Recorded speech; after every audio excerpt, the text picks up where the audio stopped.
Son cifras bastante comprometedoras, cifras que se pueden decir fácil, pero a la hora de las estadísticas es bastante complicado porque estamos hablando de seres humanos, estamos hablando de personas que residen en esta provincia de Granma con una densidad poblacional de 800.000 personas aproximadamente, es la densidad poblacional que hoy tiene el territorio, y hablar de 2.000 contagios en un día significa que en varias jornadas prácticamente Granma puede estar colapsado. 2.000 contagios por día y más de 500 muertos diarios.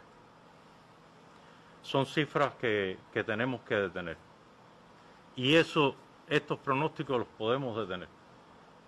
¿Cómo se pueden detener esos con un grupo de pronósticos? medidas que vamos a explicar, que ya tomamos desde el día de ayer y que hoy se están implementando en todos los territorios. Como único nosotros podemos detener esto es cortando la transmisión y aislando a los enfermos. Por lo tanto, al cortar la transmisión, el protocolo dice que solamente pueden ingresar en el hogar las personas que tengan 4 síntomas, que son los llamados síntomas leves, que son coriza, trastorno del gusto, trastorno del olfato y febrícula. Esos son los 4 síntomas. Pero que además, para que esta persona, por lo tanto, fiebre es un síntoma moderado, cefalea es un síntoma moderado, falta de aire es un síntoma grave, fiebre, dolor muscular, decaimiento, no entran dentro de los síntomas leves. Por lo tanto, esas personas necesitan ingreso. Necesitan aislamiento inmediato y necesitan ingreso inmediato. Doctor, ¿eso se traduce entonces que a partir de hoy se limita el ingreso domiciliario como se estaba llevando? Sí, porque además el ingreso domiciliario, según el protocolo, además de estos 4 síntomas, la persona tiene que tener un cuarto y un baño independiente, donde únicamente esté él. Eso está en el protocolo. Sí, para que cumpla con el aislamiento. Con el aislamiento. Pero además, no puede vivir lejos de un consultorio. Es otra condición para ese ingreso domiciliario. Pero además, no puede padecer de ninguna enfermedad. Por lo tanto, las personas, la mayoría o la minoría, o muy excepcionalmente, cumplen con esos criterios. Lo que pasa es que ha habido incumplimientos de protocolo. Entonces, vamos a aplicar el protocolo porque nosotros no podemos llevar a este pueblo a que tenga 2.000 casos y 700 muertos. En una jornada. Es así, Correcto. doctor. Hay otras medidas también que se implementan a partir de hoy que tienen que ver con el ingreso obligatorio para todas aquellas personas que usted daba alusión de que tienen síntomas moderados o graves. Es decir, y está también la realización de la prueba PCR en la propia institución hospitalaria, es decir, en los centros asistenciales de la salud, policlínicos en este caso, que están asumiendo con las consultas de infecciones respiratorias en la provincia. Así mismo es. Nosotros, en los centros, los policlínicos, tienen consultas destinadas a el tratamiento o la atención a las personas que tienen síntomas sugestivos de COVID-19. Y sin perder tiempo, allí mismo le vamos a hacer la toma de muestra de PCR. Y toda persona que tenga una sintomatología va a ser aislado en un centro de aislamiento o en un hospital si lo requiere.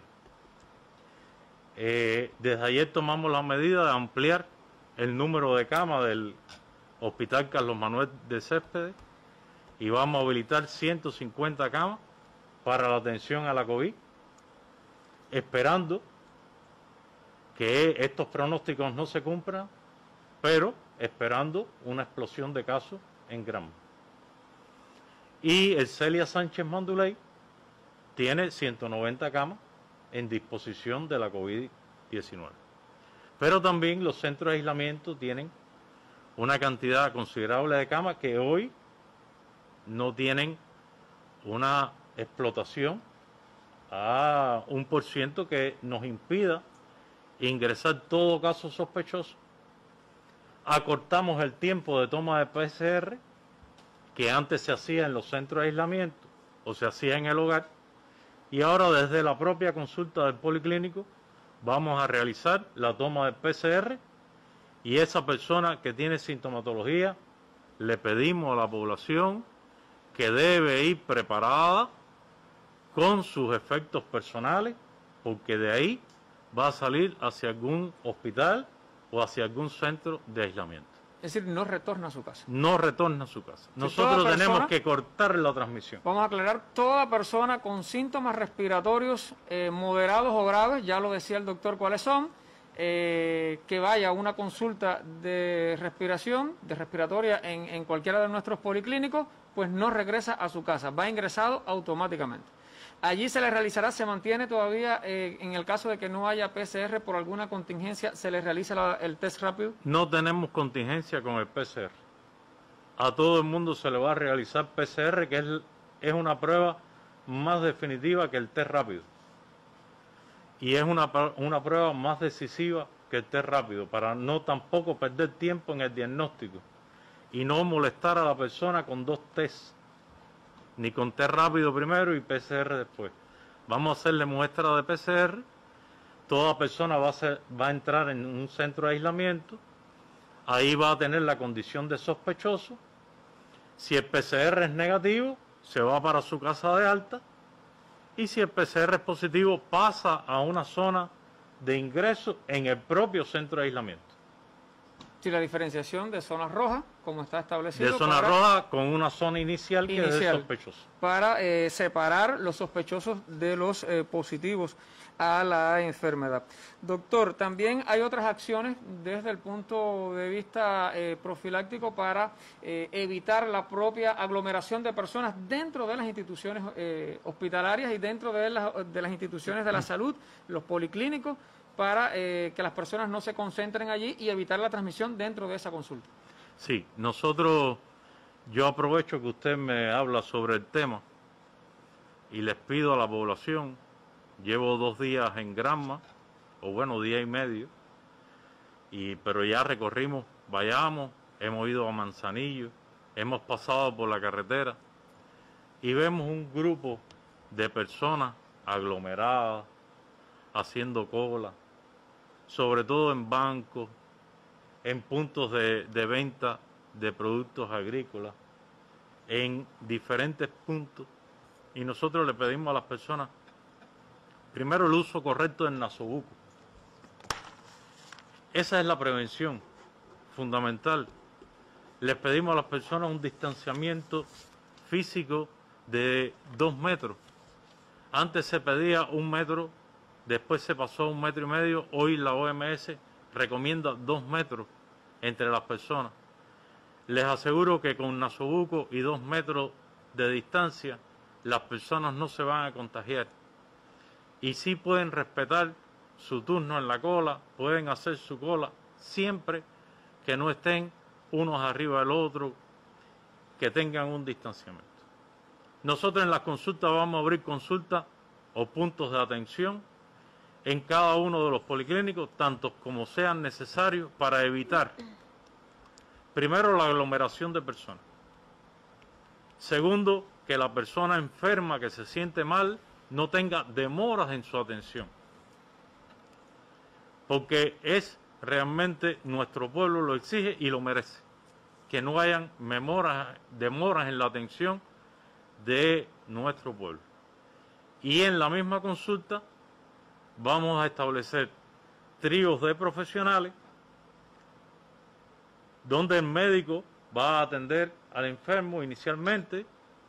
Si es necesario indicarle PCR, va a ser realizado por una enfermera o por un técnico de laboratorio, y inmediatamente pasa a la tercera figura para que le haga la encuesta epidemiológica con todos los datos que lleva una encuesta, y donde la persona debe recordar en los últimos días con cuántas personas ha tenido contacto. Este es un virus que tiene un periodo de transmisión de 4 días, tan solo 4 días. Pero también puede ser transmitida en 15 días. Tiene que recordar para aplicarle todas las medidas sanitarias que esto conlleva. Del policlínico inmediatamente se va a montar en un ómnibus que lo va a llevar al centro que se destine para su mejor atención. Y allí va a estar como sospechoso hasta que llegue la prueba de PCR y se le dará el alta clínica una vez que mejore los síntomas y que mejore su estado general. Ese es el cumplimiento del protocolo. Si la persona empeora, pasa para un hospital. Es posible que la persona mejore en el hospital y entonces pasa para un centro de aislamiento, porque los centros de aislamiento también van a servir como de salas o como de anexo a los hospitales que tienen una cantidad de camas bastante limitada, aunque en este periodo de tiempo los análisis que hemos hecho nos conlleva a que son suficientes para atender un gran número de personas, pero lo que tenemos que evitar es que haya un gran número de enfermos. Por lo tanto, las medidas de precaución, la pesquisa activa. De ese tema quería hablarle, doctor, porque la pesquisa activa, como quiera que sea, es el punto de partida para detectar personas con sintomatologías respiratorias en los barrios y las comunidades. Por lo tanto, es necesario, es prudente que las pesquisas activas tengan un papel primordial, un papel